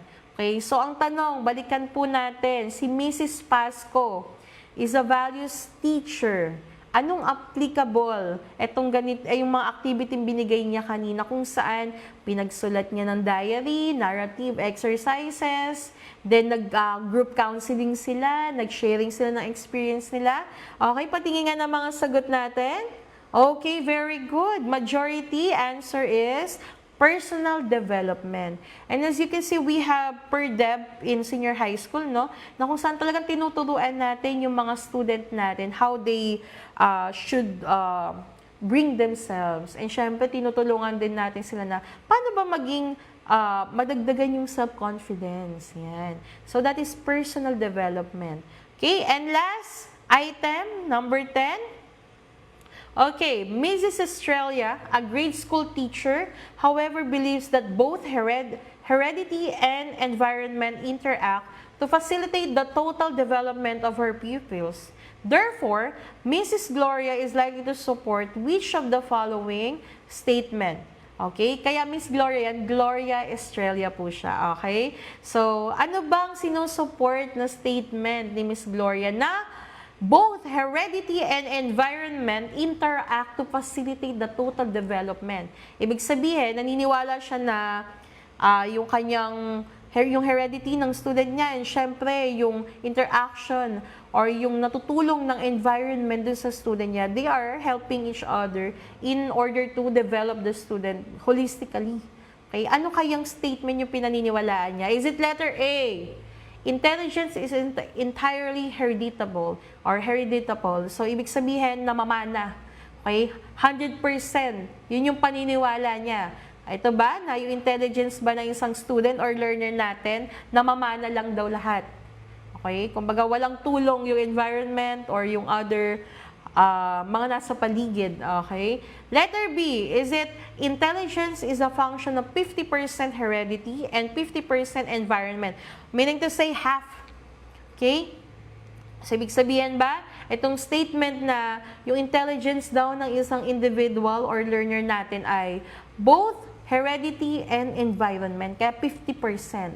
Okay? It depends din naman sa situation kung 50-50 or 70-30. Kasi kung saan talaga sila nade-develop, kung sila ba ay self-paced, kung nag-study ba sila or yung intelligence ba nila, mas lamang yung namamana talaga, then still, there is a percent na talagang na-acquire nila through experience and yung mga taong tumutulong na maunawaan nila yung mga bagay-bagay. Still, there is a percent. Okay? Then letter C, intelligence is more influenced by environmental than hereditary factors. Ito yung sinasabi ko kanina, na yung intelligence ba ay mas na-influence by the help of its environment rather than hereditary factors. Okay? So, yung isang student ba or yung isang individual, mas natuto ba siya, yung intelligence niya ay mas nakuha ba niya, diba, dun sa paligid niya? Okay? So, that is letter C. Or yung letter D statement that intelligence can be improved by exposing a child to a stimulating environment. So, dito mas ine-enhance kung ano yung mga, tawag dito, yung mga natutunan ng isang student or ng isang individual. Okay? So, doon sa apat na statement na sinasabi ni Mrs. Estrella that she believes that heredity and the environment are working hand in order to facilitate the learning and the development of her pupils or students. Sige, ano po ang mga sagot ninyo? Ayun, hati-hati ang kanilang mga opinion. Diba? May mga nagsasabi ng letter B na 50-50. Yung iba naman, letter D. Kapag in-expose mo, na-i-improve. Sige, pero ang statement dun sa ating question, remember, both heredity and environmental. Okay, so the answer is letter? Okay, letter B. Okay, intelligence is a function of 50% heredity and 50% environment. Okay, so still, there is an environment and hereditary factors, para ma-develop yung ating mga students. So, parehong factor yun. Okay? So, that's it for our professional education subject. So, I hope na naintindihan nyo po, Grabe, halo-halo pala yung ating mga ma-encounter na questions and situational question na feeling mo lahat tama, 'di ba? But you need to see kung ano ba talaga kung yung hinahanap o hinihinging sagot each item.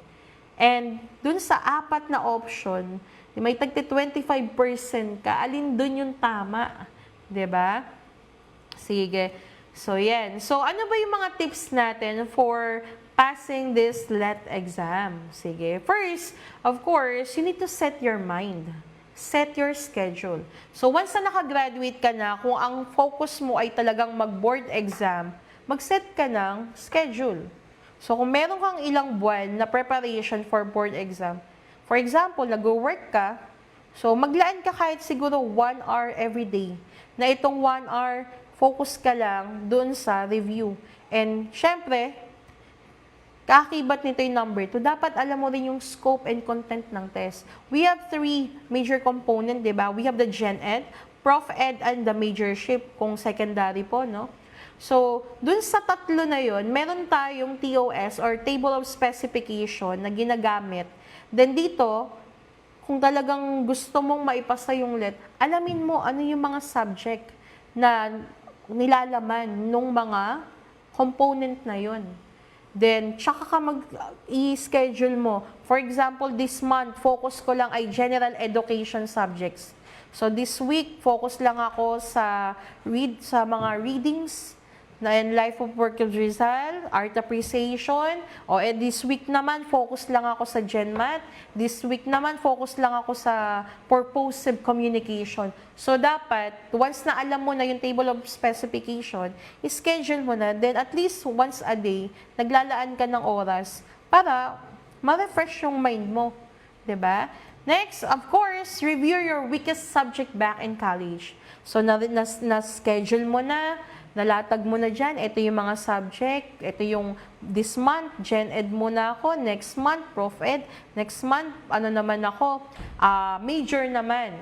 So, dun sa pag-schedule mo, ano ba yung Waterloo mo? Diba? Saan ka ba talaga nahihirapan na subject? Kasi napakaraming subject. Kaya nga tayo nagre-review. Kasi yung 4 na taon na inaral mo sa college, in just one day, itetest mo lahat yan. Diba? Kaya mahabang panahon na paghahanda at dapat, syempre, utilize your time. Diba? So ngayon, dito, alamin mo, alin ba doon? Nung college ka, nahihirapan ka. Nahihirapan ka ba sa math? Yan, kahinaan ko rin yan, math. Diba? Nahihirapan ka ba pagdating sa research part? So karamihan, maraming nahihirapan sa mga subject ng Prof Ed. Napakalawak and situational talaga. Okay, tandaan niyo yan na hindi lang dapat tayo nag-memorize ng mga concepts, ng mga terminologies, but we need to understand. Okay, especially yung mga situational question. Analyze mo, is it really practical?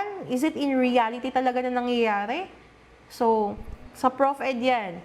Pero kung majorship naman yung kahinaan mo, for example me, I'm a Filipino major, yung weakest ko talaga dun ay yung mga malalalim na salita, yan. So, dun ka mag-focus, 'di ba? I-develop mo yung kumbaga dun sa subject na yon. Kumbaga magbigay ka ng mag-alat ka pa ng allowance time para dun kasi dun ka nga nahihirapan, 'di ba? Next, we have practice answering situation and random question like what we did.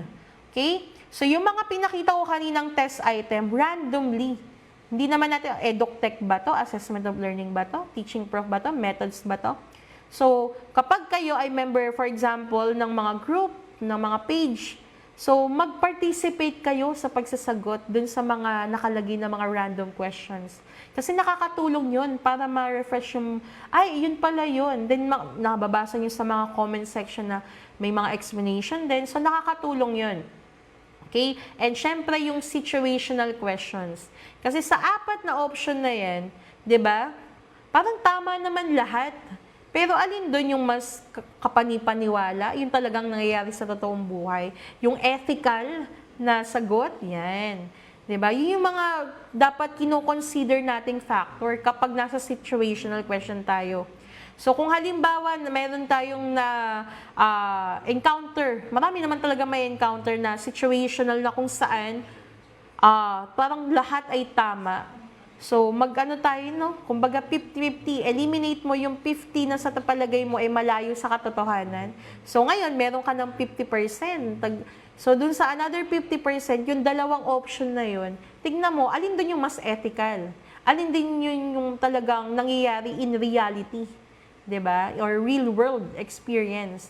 Para malaman mo, ito yung tamang sagot. Then, kapag halimbawa naman, hindi mo talaga siya maalala or talagang nahihirapan ka, siguro skip muna but still remember na meron kang babalikan na item. Okay? And then, of course, next po natin, stay healthy and think positively. Napakalaking tulong talaga na, syempre, itong nagre-review ka, na-anxious ka, ano ba magiging mga test na itetest mo, stay positive. Okay? Stay healthy. Not only mentally, not only dapat alam mo yung gagawin mo, hindi ka lang dapat nagkakabis, pero yung physical, napakahalaga niyan. Okay? So, stay healthy, stay hydrated, di ba? Na dapat, bago ka mag-exam, talagang okay yung katawan mo, yung mind mo, nakaset talaga, and always think positive. Manifest ba kung kumbaga na papasa ako. Okay? So, mahalaking tulong yan. Ina-attack natin yung positive. Okay? Siyempre, have time to unwind. Don't overthink. Yan. So, di ba nga, sabi nga, dapat kahit na habang nagre-review tayo, nag-unwind tayo. Kasi malaking tulong yun para maging stay healthy tayo. Di ba? Na kahit na nag-work ka, still dapat meron ka pa ring me time. Na kung saan, ina-enjoy mo pa rin yung sarili mo. And don't overthink everything. Na baka mahirap, ganun. Madaling sabihin, di ba? Pero kapag nandun ka na sa sitwasyon, talaga ang hirap gawin.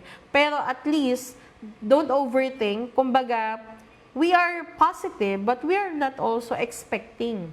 Okay, ma'am, paano po yun? We are positive na, kumbaga, pumasa man or hindi, still, you give your best. And hindi lang naman tayo nakafocus dun sa maipasa lang. Dapat, still, 'di ba? Kapag kahit anong review yung gawin mo, kung yung mind mo hindi nakaset, hindi ka okay, mentally, mabablanko ka pag nandun ka na sa mismong exam. So, kailangan mo mag-unwind. 'Di ba? Bago and after mag-exam, maganda, mag-unwind ka pa rin. Yung mga simpleng ano lang, 'di ba? Travel lang dito sa ganitong lugar para ma-refresh yung mind mo. Yan, bago mag-exam. And syempre, after mag-exam, kumbaga, bigyan mo lang siguro konting reward yung sarili mo na yes, nakapag-exam ako, then syempre, get everything ready. 'Di ba? Yung mga requirements na kailangan, yung susuotin mo, yung gamit mo, kung kailangan mo mag-alarm ka na para maaga ka dun sa mismong place ng pag-e-examan. And syempre, always pray and claim it. 'Di ba? Positive, 'di ba? So ako lagi kong nire-remind yung mga student ko na kapag nagte-test tayo, nagbibigay ako ng standard na kung out of 50 items yan, dapat ang passing score ay 40. Diba? Di syempre, ma'am, bakit naman ang taas naman po? 30 na lang po. Kasi we are setting standard. Diba? Na kumbaga sa utak ng student natin, hindi lang dapat makapasa sila, but they are aiming above. Diba? Na kung saan, parang ganitong mentality na kapag ang ano natin, gusto natin, ma-perfect natin yung test, konti lang ang mali. Pero kapag ang aim mo, minamanifest mo, iniisip mo na makapasa ka lang, ganun lang din yung marireceive mo. Okay? So, pray and claim it. So, nagpe-pray tayo na papasa tayo. Nagpe-pray tayo na sana isang take lang. At syempre, pinagpe-pray natin, ma-ace natin yung board exam. Na, di ba, na maging top-notcher tayo. Okay? So, dito, pray and claim it, positive thinking. 'Di ba? Yung pray natin, sabi ko nga, hindi lang tayo dapat, tinatake natin yung pagpe-pray as miracle na dapat ma-answer yung prayer. Dapat, bago yun sa process, nag-review ka talaga. Okay, ulitin ko po. So, mag-review po tayo, lalo na yung mga nasa Zoom. Yan. 'Di ba? So, still, kung ano man pong review center yung inyong gustong enrollan, we are praying po na makapasa kayo and also mag-review tayo. Yun yung mahalaga. Kasi kami in Athena, we are praying po na makapasa yung mga student, not only in our center, but also all those graduates and all those reviewees na kahit anong mga review center, basta nag-review kayo, pumasa. Okay? Yun po yung pinaka-aim namin. Okay? And here in our review center, we are proud to say that we have self-mastery, okay, or mind mastery, na bago po mag-exam, syempre, bubugbugin natin ng lecture, ng ating review, yung mga reviewees natin, no? So, nagbibigay kami ng self-mastery or mind mastery para ma-equip and ma-ready po natin yung mga reviewees natin. Na syempre, nakakaba, diba? Nakaka-anxious ang board exam. Ngayon, i-ready natin yung mind. Diba? Yung holistic aspect ng ating mga tawag dito, yung mga mag-exam. Na kapag nag-board exam sila, ready yung mind nila. Hindi sila na-anxious or kinakabahan. Kumbaga, males. Okay, males natin yung anxiousness and syempre yung nervousness bago mag-let. Okay, so we are proud and we are honored na we are the first review center that we offer personal mastery. Okay, so dito para ma-develop yung kanilang, kumbaga yung confidence din nila na papasa ako pag nag-let ako. Diba? So pati yung mind, nire-ready natin yan. Okay? And also, yan. So mamaya, didiscuss na po natin yung ating review program. So, we have here 8,500 for face-to-face. We have 3 modality po, face-to-face, online, and self-paced. Kung ikaw talaga willing na willing ka at gustong-gusto mo talaga pumasa, kung face-to-face yan, dito tayo sa school natin, Saturday and Sunday po. So, 8,500 po yung ating fee. And also, included na po dyan yung mga recorded videos, recorded mga discussions po, as well as we're giving you general education material, printed material po. Okay? Yun po yung mga inclusion natin. At syempre, yung mga ginagamit po na references ng ating mga lecture. And yung ating self-mastery, final coaching and booster class. Yan, meron din po kami yan. And kung ikaw talaga yung magpe-face-to-face, meron din po kami, we offer free acupuncture. Okay? And also, we have online modality po. Kung halimbawa busy po kayo, taga-Tugigaraw po kayo, Mindanao. So kahit nasan po kayo, basta may internet, may laptop or cellphone, at talagang a-attend ng class natin, we have the online class. And also self-paced. Kung talagang hindi kaya, 'di ba, na gabi na lang talaga yung free time, excuse me, or iba yung schedule, so we offer self-paced na anytime, anywhere, basta nasa yung mga G-Drive link, yan. Yung mga materials natin, PDF file. So, makakapag-review pa rin. Okay? So, I would like to encourage everyone po na pakilike po yung ating page po. Ito po yung Pass with Athena Review Center po. So, kindly like po and share po yung ating page. So, yun lamang po. Maraming salamat po. Ito po yung mga inclusions po pala natin. So, meron po tayong comprehensive review program aligned with licensure examination coverage or yung TOS po natin. And syempre, expert and advanced instructional guidance from our lecturers. And with a total of 240 hours or 4 months po na preparation dun sa ating mga reviewees po every Saturdays and Sundays. And of course, we have updated review materials po with scaffolded practice test. So maraming mga practice test yan na magagamit po ninyo para mahasa yung inyong pagtetest taking, no? Then capsule, video, lectures, and also free mindfulness and clarity session. Yan. So ito yung isa sa pinagmamalaki po talaga namin. So, still, kung ano man po yung mga discussion natin, kung ano man po yung career na tatahakin nyo, it's your choice. It's your future, so decide now. So yun lamang po, maraming salamat po sa ating first part na ating webinar for today. And thank you for listening, participating po dun sa ating ginawang at practice test kanina. Ayun yung activity po natin. For our next speaker po. So I would like to introduce Miss Maria Christine Sosa po, English major po, and General Education and majorship lecturer po natin. Yun lamang po. Thank you and God bless. Study strategies in passing the LEPT. So, avoid reviewing kapag kayo ay pagod, walang tulog, or feeling under the weather kasi hindi nyo rin maintindihan yung i-review ninyo. Sayang lang yung oras. Instead, take a sleep, take a rest, or eat healthy foods para mas okay din yung inyong performance kapag kayo ay nagre-review. Okay? Ayan. Next, take down notes and annotate in your handout, notebook, or paper. Take down note in your own ways. Kasi meron tayong mga tinatawag na learning styles. Sa learning styles natin, some of you might have a photographic memory.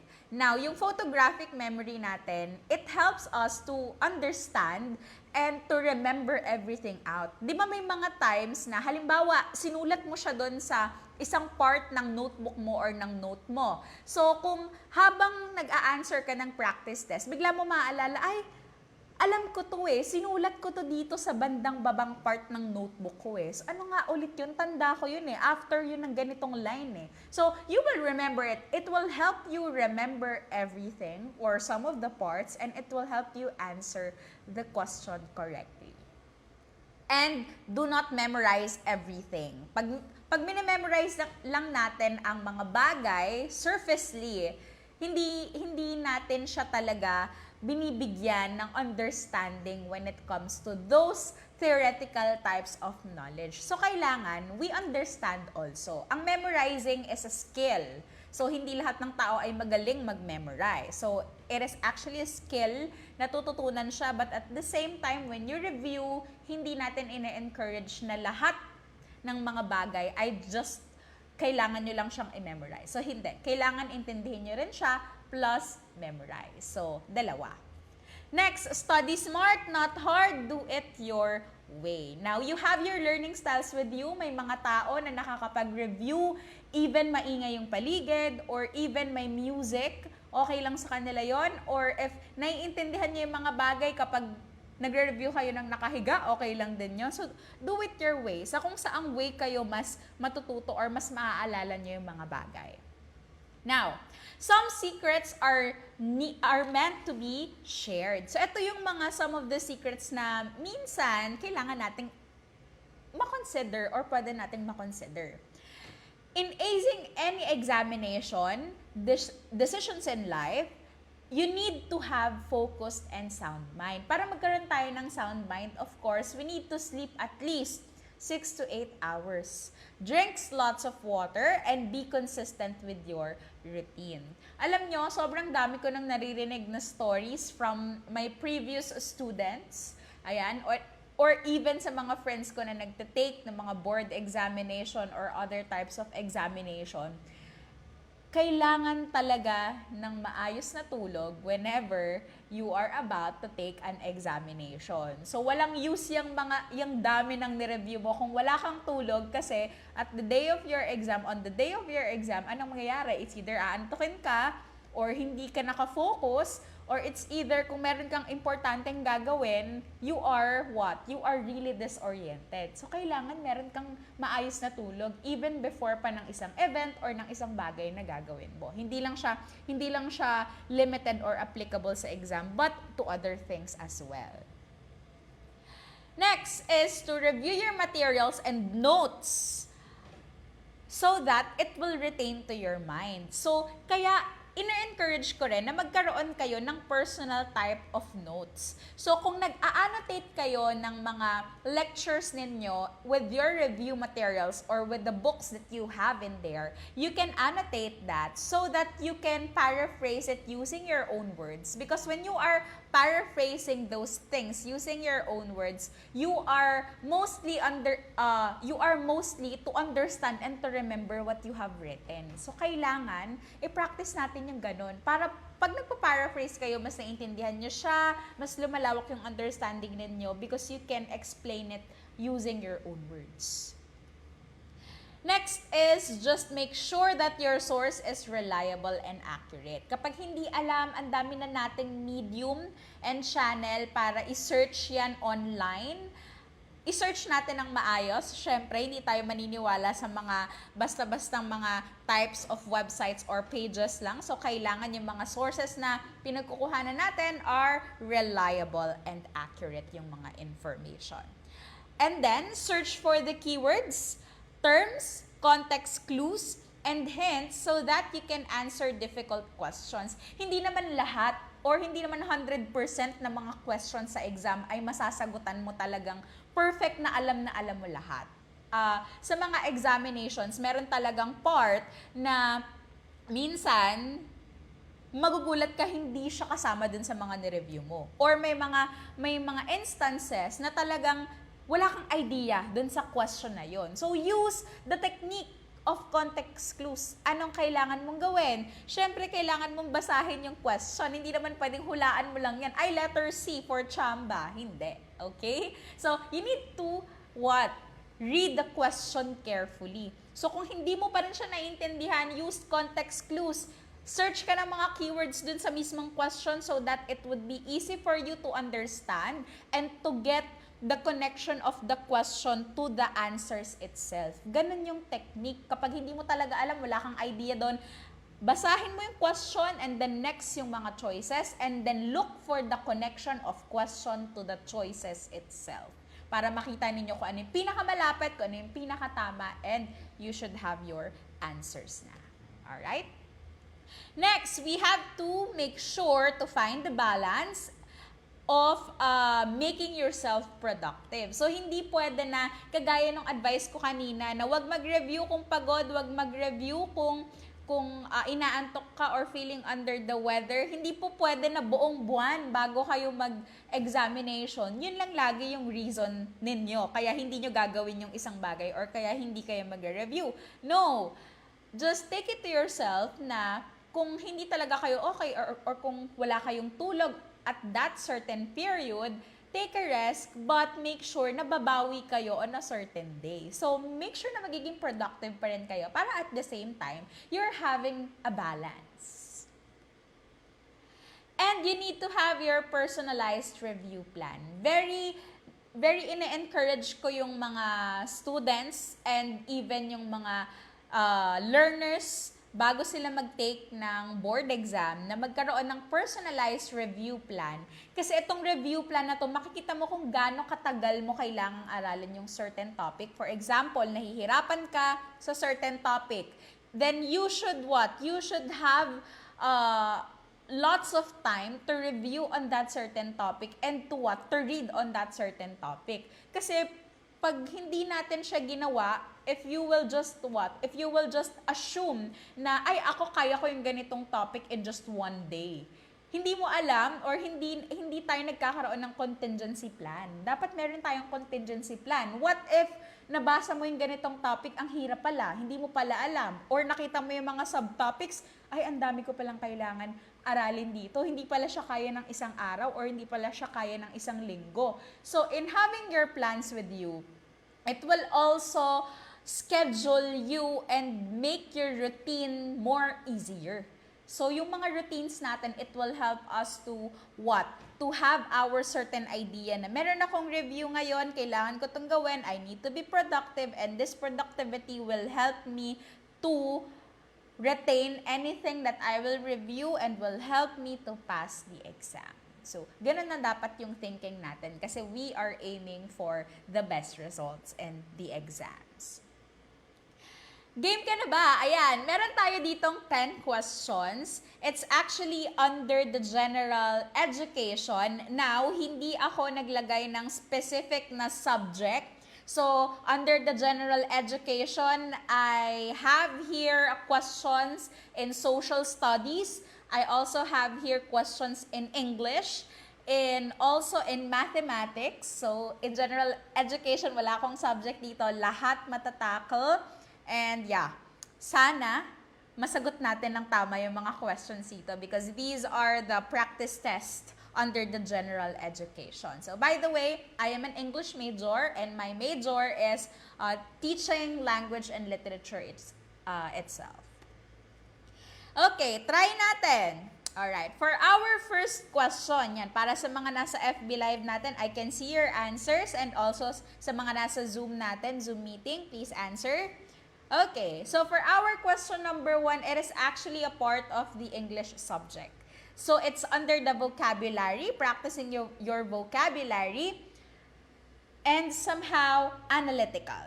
Okay, oasis is to desert, beacon is to what? Okay, try to answer, try to understand what is the answer, what is the possible answer for this one. What do you think? Okay, I can see some of you are answering already. Now, okay. The correct answer for this one is, okay, somebody got the correct answer. So that is letter C.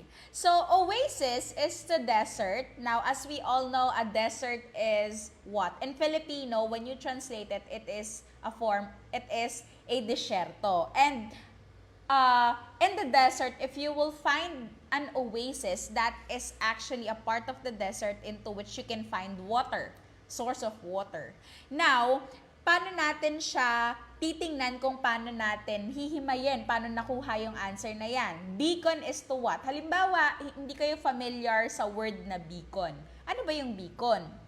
So, pag sinabi natin na beacon, kung hindi kayo familiar dyan, tingnan nyo yung mga connected na words sa mismong choices natin. Island, ocean, darkness, and horizon. Pag sinabi kasi nating darkness, dito, ang beacon kasi, it will provide the guidance in the darkness. So dito, ang relationship ng oasis at ng desert is a refuge. Ibig sabihin, yun yung magsisave sa'yo. Yung oasis ang magsisave sa'yo sa desert kasi sa desert, di ba, desierto siya, wala siyang masyadong source of water. As what we all know, oasis is a part of desert na you can have a water. So oasis is the refuge, safe place to have a water in the middle of the deserts. As well as the beacon is the guidance or the light somehow in the middle of the darkness. So that is the relationship. Mostly, ang kanilang relationship is refuge, the safe place. Okay? Next question, let's have question number 2. Meron akong mga hard or difficult level of questions dito. And the difficult level, well, anyone who will got the correct answer will get 10% discount in our review program. So for our question number 2, this subject naman is under the social studies. So let's see doon sa ating mga social studies major. According to 1987 Philippine Constitution, what is the supreme law of the land? Okay, sige. So try to answer. What is the supreme law of the land? What do you think is the correct answer in here? Is it presidential decrees, the revised penal code, the constitution, or the executive orders? Ano kaya yung pinaka-supreme law ng land? According to 1987 Philippine Constitution. Okay, I can see your answers. Alright.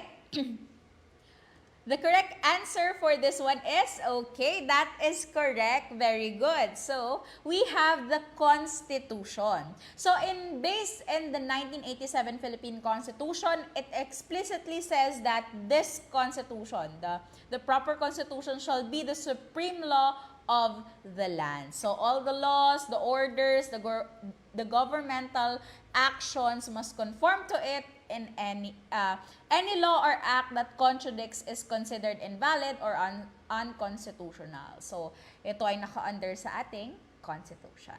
Alright. Next, let's have question number 3. Okay. Under social studies pa rin siya. Which government agency in the Philippines is primarily responsible for conducting elections and ensuring fairness, and integrity. This one is very easy. Sino ba dito sa mga government offices natin, among these choices, ang nagkakandak ng elections during that certain period? So, ang DOJ, Department of Justice, that's not it. We have the Department of Interior and Local Government, DILG, that's not it. The Office of the Ombudsman, that's not it. Of course, the answer for this one is, okay, that's letter B, our COMELEC, Commission on Election. So makikita nyo naman dito, very easy lang siya to understand kasi meron tayong keyword na makikita, conducting elections, Commission on Elections. Question number 4. Oh, I think this is still under the social studies.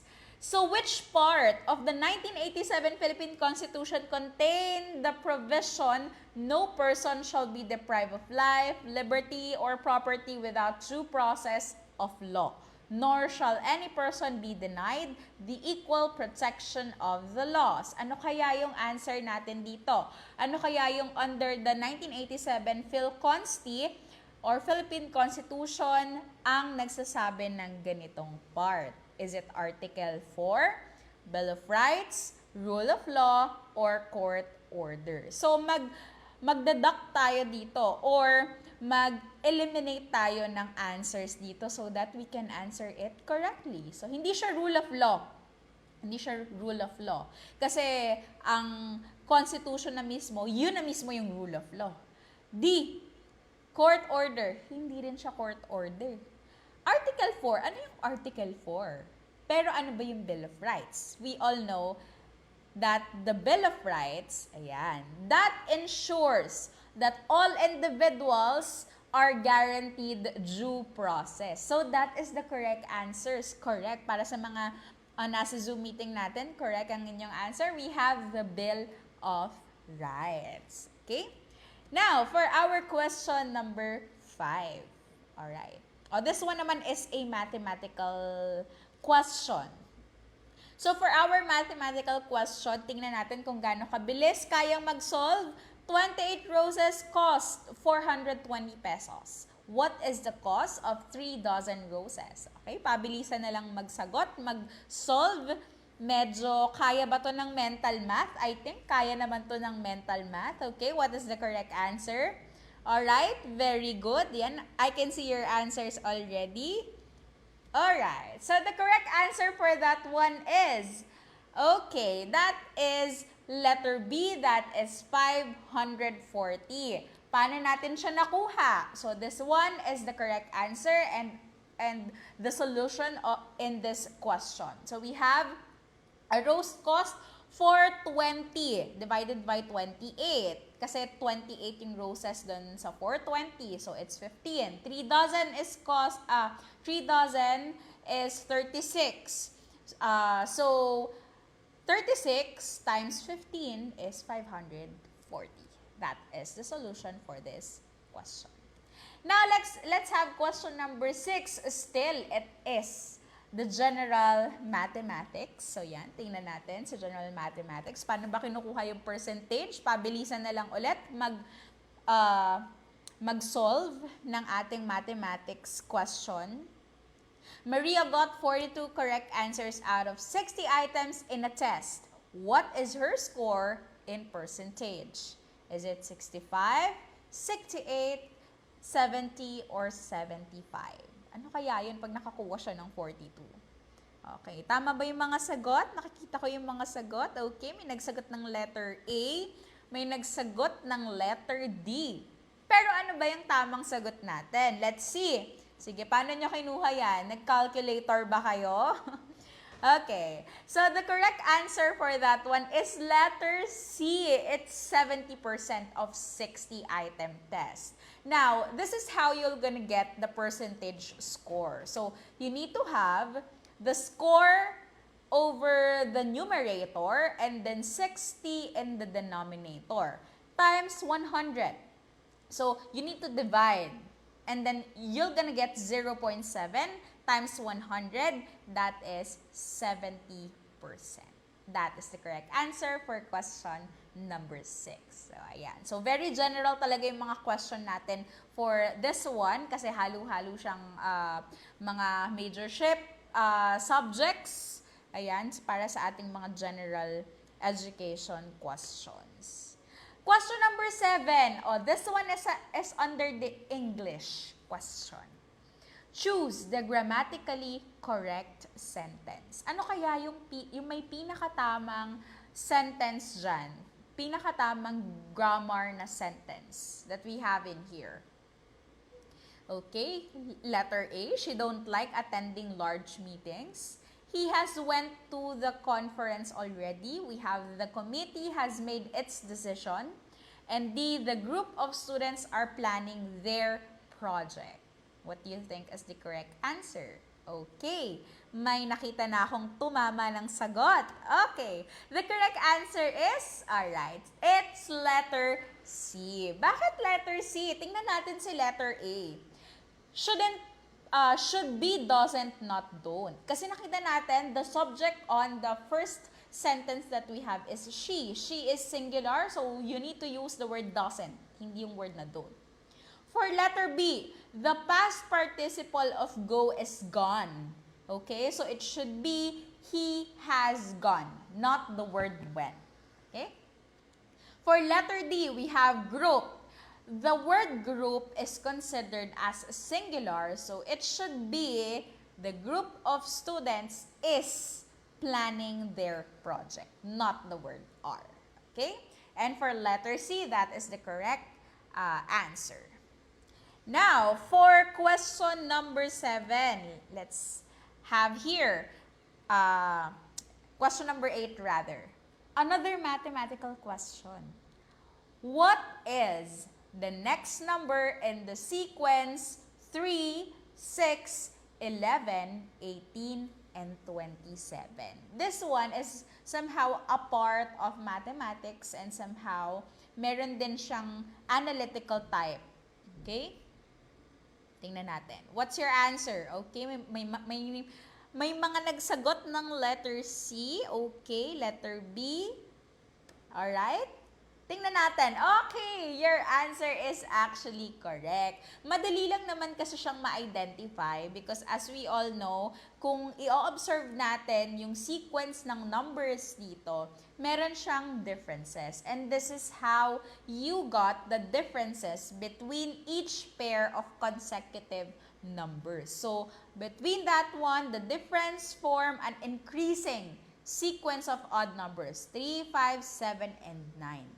The next difference should be 11, so it should be from the last number, 27 plus 11 is equals to 38, and you're correct, you got it right, letter C. Now, dito sa mga ganitong types of questions, you can have your own ways into solving this one.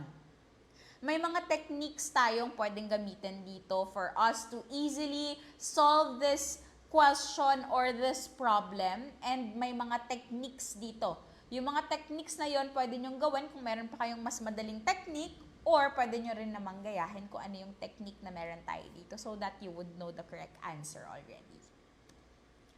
Question number 9. Oh, it is one of the social study question. What is the primary goal of peace-building efforts? Ano ba yung primary goal ng peace-building efforts? Okay? So, madali lang din to kasi we have the key word already in here. Of course, the correct answer is letter D. So, peace-building efforts to promote sustainable peace and prevent conflict. Okay? And for the last question, sige, ang makakatama dito will have the 10% discount in our review program for Lepti. Ayan. Tingnan natin. Last question. Okay. This one is actually an analytical type of question. Usually, sinasama siya or nasa English question siya. Ayan.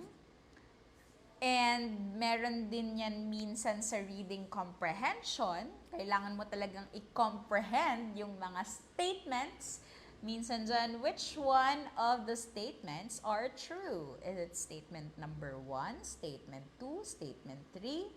Okay. Which of the following must be true given the statement or given the period or given the circumstance that we have in here? What do you think is the truest or the most true from the statements that we have in here? Okay, I can see different answers in here. May nagsagot ng A, may nagsagot naman ng D, may nagsagot ng C, meron ding nagsagot ng B. But what do you think is the correct answer and what is the correct answer itself? Okay, may nakatama naman. Okay, that is letter B. Okay, David is seated to the left of Carla. Now, we have a certain explanation in here. Meron tayong mga techniques din dyan na ginagamit. We can use the technique of using the Venn diagram as pwede natin gamitin yon, or pwede rin natin gamitin yung mga typical na graphic organizer when we are answering these types of question. Now, ang dami-dami nating mga techniques ditong pwedeng gawin, and you will learn about that when you will decide or when you decide to review in our review center. So actually, yung mga types of techniques na binibigay namin dito, sobrang understandable siya. It is very easy to understand. It will consume less of your time whenever you are solving and whenever you are about to analyze a certain statement. So, make sure lang na whenever you are answering a certain question na hindi nyo talaga naiintindihan, pwede nyo naman siyang laktawan, pero make sure na mababalikan nyo siya. Okay? So, yan. Huwag kayong magtatagal ng sobrang-sobra sa isang question kasi it will take all of your time and sometimes na may mental block kapag mas nagtatagal sa isang question. So, kung hindi nyo talaga siya masagutan on that certain moment, you can what?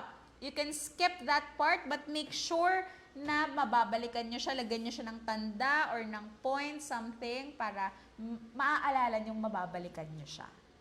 Okay? Alright. So, that's all regarding the general education. I want to thank you all para sa ating mga nasa Zoom meeting na umattend and nag-answer, very participative, and even sa nasa FB Live natin. So, ang dami ring mga nag-answer. Thank you so much for having us for this afternoon. So, kung kanina si Ma'am Ria is the coordinator of the LEPTI program, LEPTI review program, I am Miss Christine Sosa, and I am the review coordinator naman ng Civil Service Examination. But I am also a teacher and a GE lecturer and instructor and also an English major. So I will be handling the majorship in English under the Athena Review Center. So make sure to like our page, our Facebook page, so that you can visit and you can have updates para sa aming mga free webinar like this one, free trainings, and also yung mga types of questions na pwede naming i-post in the page, pwede kayo mag-answers doon, and so on. So that you can also review at some other time. Thank you so much for taking this afternoon and for reviewing with us this afternoon, everyone. Ayan. Thank you so much. So, meron ba tayong mga concerns, questions? Ayan, para sa mga nasa Zoom. Meron ba tayong concerns, questions? Okay. Meron bang gustong mag-ask? Okay. Hindi lang LEPTI ang program na ino-offer ni Athena, but we also have the Civil Service Examination Review Program. We also offer the review for the board and psychometricians. So, ayan. So, we offer 3 review programs in the Athena Training Center. Now, the ultimate question is, handa ka na ba sa exam? Handa ka na ba sa September? I know you are all ready and we We'll all pray for you na magta-take ng board examination sa September 2025. I'll see you all and we all know that you can do it your best. Good luck to all of you. Thank you so much, everyone.